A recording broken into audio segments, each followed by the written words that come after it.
Her Har Mahadev everyone, welcome back to my channel Shweta Rajput versatile. तो भक्तों, आज मैं आपको हरतालिका तीज की व्रत कथा और कजरी तीज की व्रत कथा दोनों इसी वीडियो में सुनाने जा रही हूँ। तो कृपया करके ये कथा ध्यानपूर्वक सुनिएगा और कथा सुनने के बाद हर हर महादेव ज़रूर लिखिएगा। तो कथा बिना विलंब किए स्टार्ट करते हैं। हरतालिका तीज हर वर्ष भाद्रपद माह के शुक्ल पक्ष की तृतीया तिथि को मनाते हैं।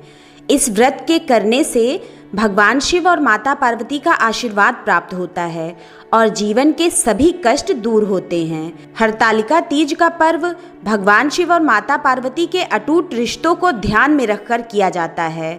इस दिन महिलाएं 16 श्रृंगार करके पूजा करती हैं और अखंड सौभाग्य का आशीर्वाद प्राप्त करती हैं। साथ ही फिर हरतालिका तीज की कथा सुनती हैं। हरतालिका तीज की कथा सुनने व पढ़ने मात्र से भगवान शिव और माता पार्वती का आशीर्वाद प्राप्त होता है और सुख शांति और समृद्धि में वृद्धि होती है। ये कथा बहुत पवित्र मानी जाती है, इसलिए इस दिन हरतालिका तीज की कथा अवश्य पढ़नी अथवा सुननी चाहिए। तो भक्तों, आइए अब हम सुनते हैं हरतालिका तीज की व्रत कथा। कथा के अनुसार एक बार भगवान शिव ने माता पार्वती जी को उनके पूर्व जन्म का स्मरण कराने के उद्देश्य से इस व्रत के महात्म्य की कथा कही थी।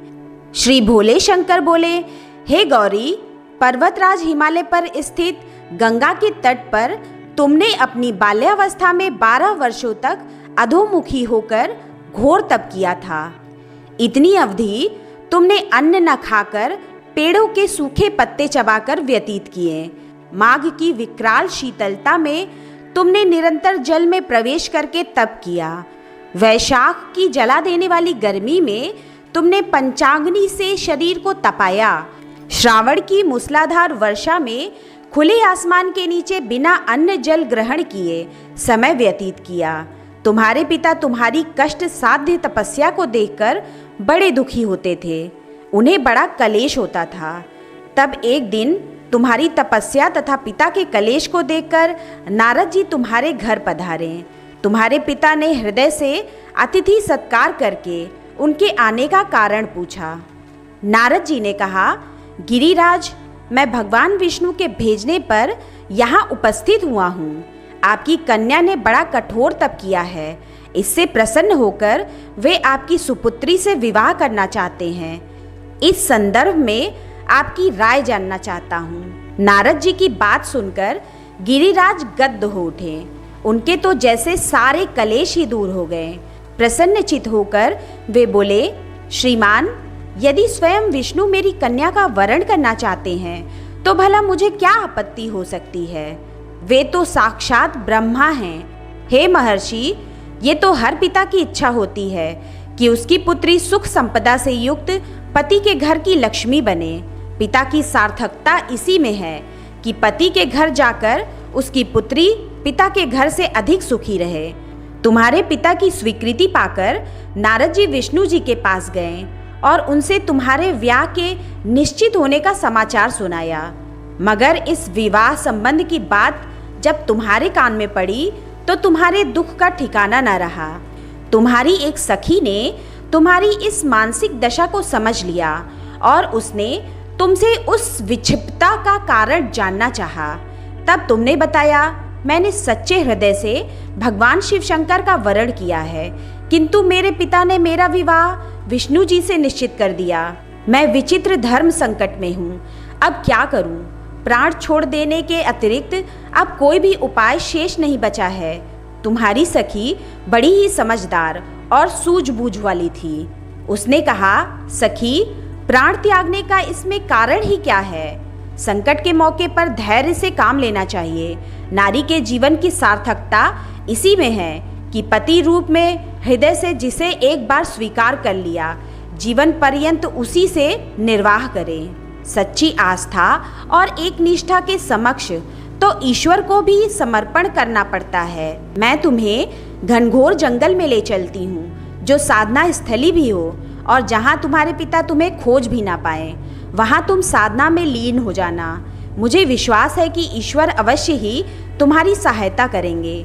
तुमने ऐसा ही किया। तुम्हारे पिता तुम्हें घर पर ना पाकर बड़े दुखी और चिंतित हुए। वे सोचने लगे कि तुम ना जाने कहाँ चली गई।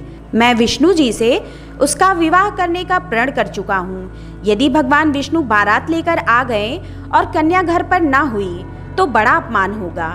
मैं तो कहीं मुंह दिखाने के योग्य भी नहीं रहूँगा। यही सब सोचकर गिरिराज ने जोर शोर से तुम्हारी खोज शुरू करवा दी। इधर तुम्हारी खोज होती रही और उधर तुम अपनी सखी के साथ नदी के तट पर एक गुफा में मेरी आराधना में लीन थी। भाद्रपद शुक्ल तृतीया को हस्त नक्षत्र था। उस दिन तुमने रेत के शिवलिंग का निर्माण करके व्रत किया। रात भर मेरी स्तुति के गीत गाकर जागी। तुम्हारी इस कष्ट साध्य तपस्या के प्रभाव से मेरा आसन डोलने लगा। मेरी समाधि टूट गई।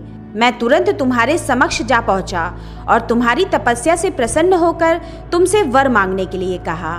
तब अपनी तपस्या के फल स्वरूप मुझे अपने समक्ष पाकर तुमने कहा, मैं हृदय से आपको पति के रूप में वरण कर चुकी हूँ। यदि आप सचमुच मेरी तपस्या से प्रसन्न होकर आप यहाँ पधारे हैं तो मुझे अपनी अर्धांगिनी के रूप में स्वीकार कर लीजिए।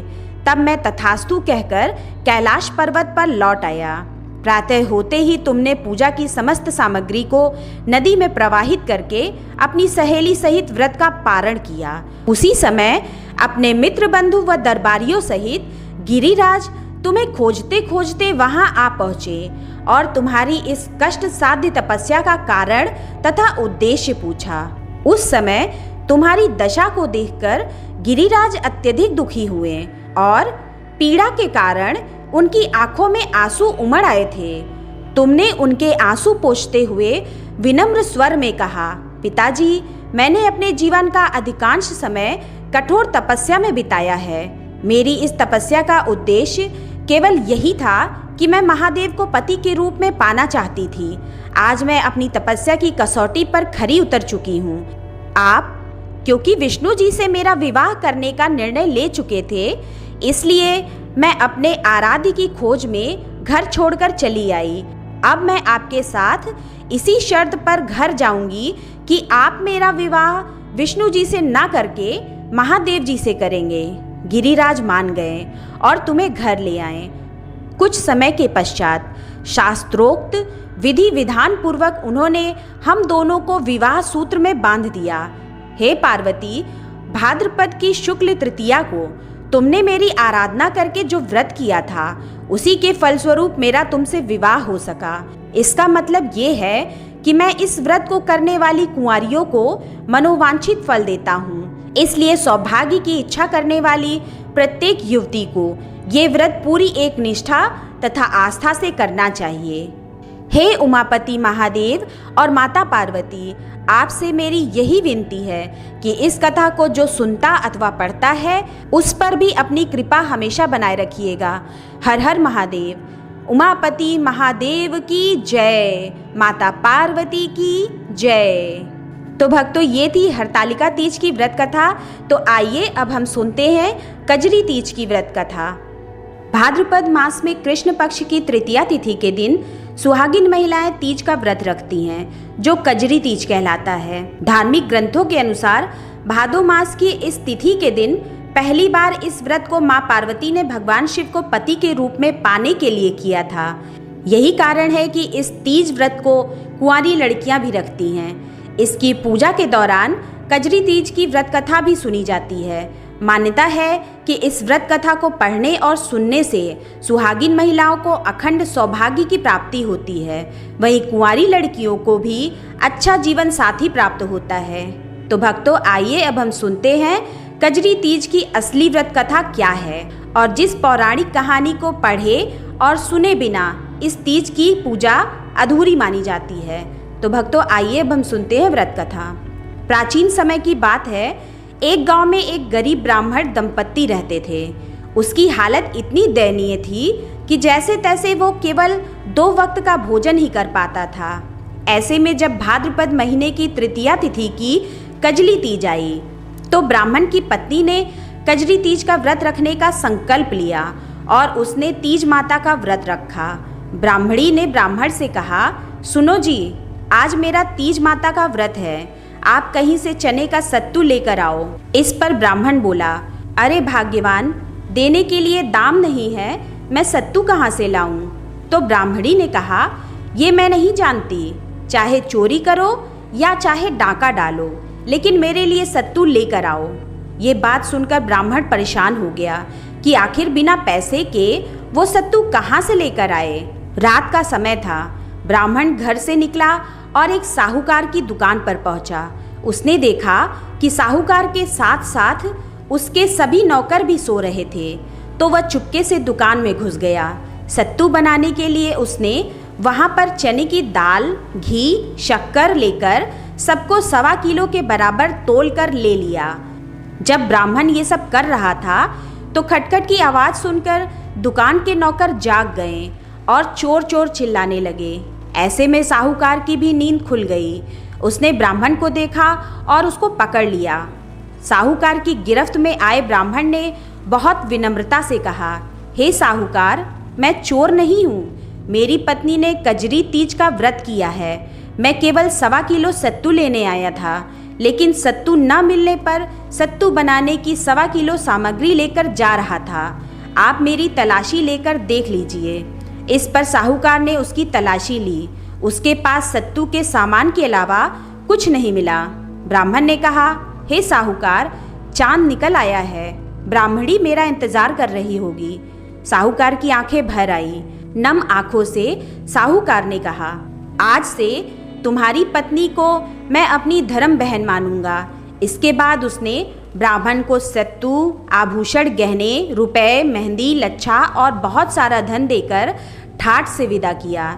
सबने मिलकर कजली माता की पूजा की। इसके बाद ब्राह्मण दंपति पर कजली माता की कृपा हुई। उसके दिन फिर गए, अच्छे दिन आ गए। इस कथा को जो भी पढ़ता अथवा सुनता है उसका कल्याण होता है।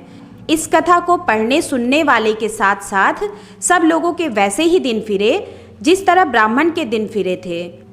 कजली माता की कृपा सब पर हो। जय कजली माता की।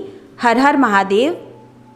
जय माता पार्वती की। भक्तों, अगर कथा आपको पसंद आई हो तो मेरे चैनल को सब्सक्राइब कर ले और बेल आइकन प्रेस करना बिल्कुल ना भूलें, जिससे मेरे आगे आने वाली लेटेस्ट वीडियो की नोटिफिकेशन आपको तत्काल मिल सके। मेरे इस वीडियो को लाइक एंड कमेंट्स भी जरूर करें। मेरे इस वीडियो को अपने फेसबुक, व्हाट्सएप, इंस्टाग्राम पर शेयर करना बिल्कुल ना भूलें। तो अपना वीडियो मैं यही समाप्त करती हूँ। मिलते हैं नए वीडियो के साथ। नमः पार्वती पतिये हर हर महादेव। उमापति शंकर भगवान की जय। माता पार्वती की जय।